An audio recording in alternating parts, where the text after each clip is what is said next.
right, Rasheed. So let's get into talking about now the CEO and the fast food worker. Yeah.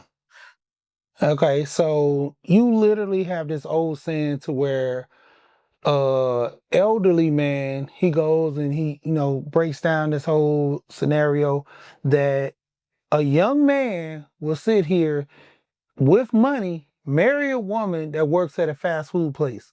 But then you will have a older or even younger woman, she won't marry a guy in fast food because he don't make enough money to support himself or support her. Right.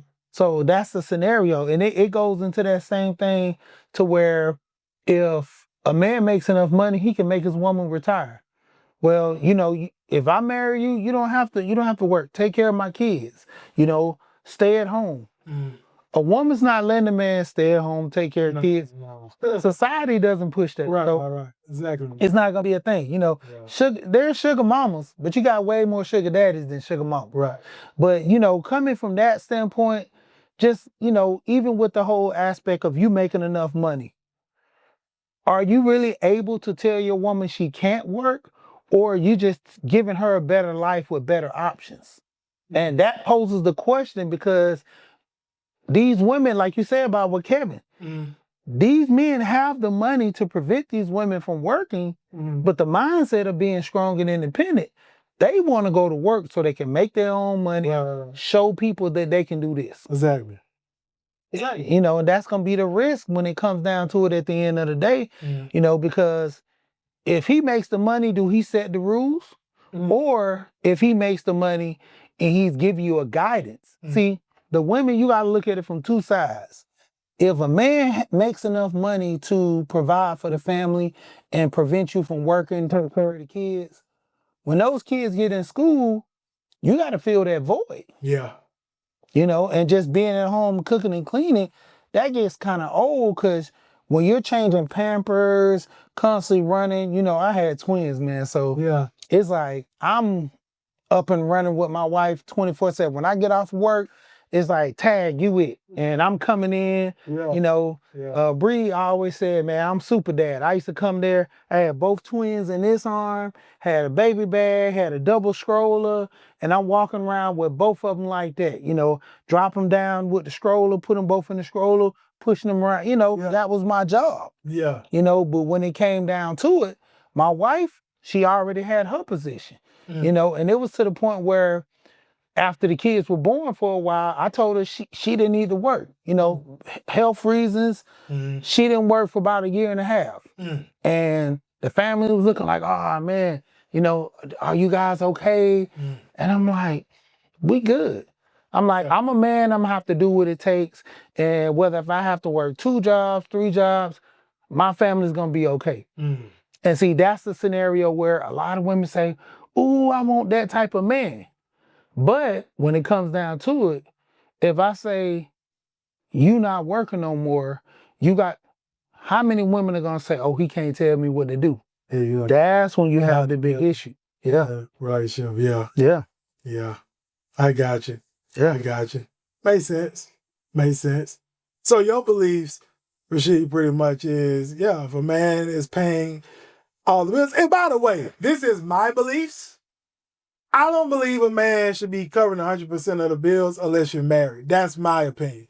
And what I mean by that is because in today's time, it's a lot of women, they just dating and already got their hands out of a man paying the rent, helping with car note, helping with certain bills. If they're a single mother, helping with their kid or kids, right? And they're not even married.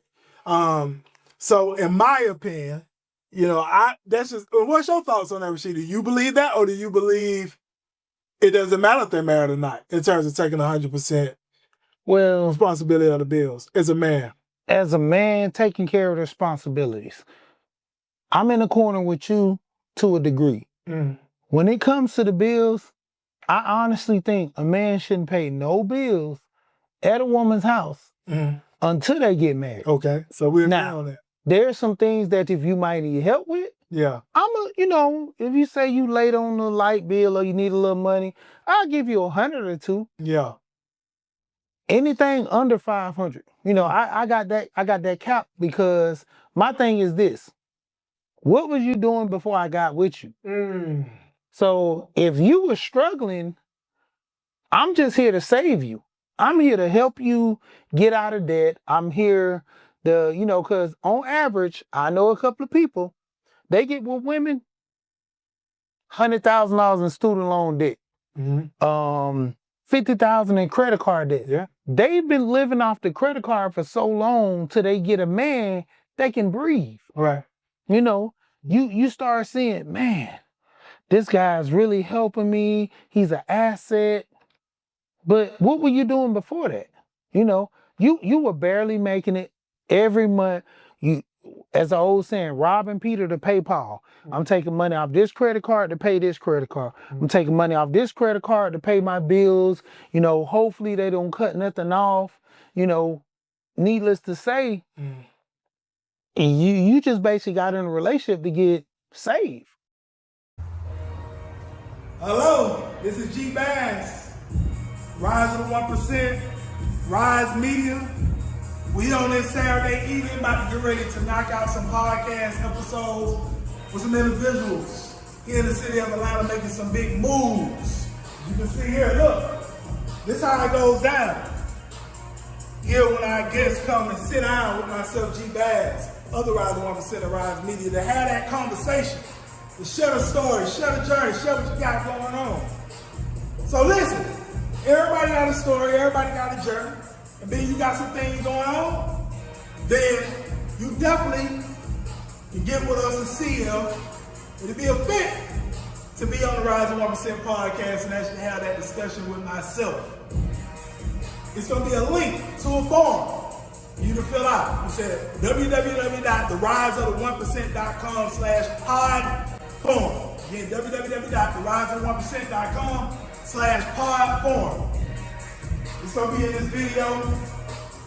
You can fill that out. And we can see if it'll be a fit for you to come on and have that conversation with myself. If you don't fill out the form, then obviously it's not for you, and that's fine. We're looking for those that's serious. Those that's serious about rising to the top 1% are already in the 1%.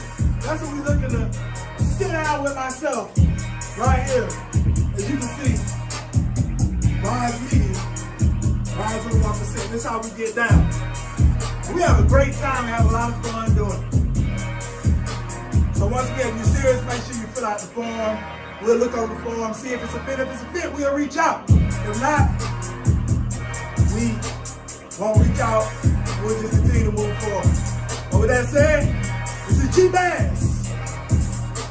See you soon. Have a great one on purpose.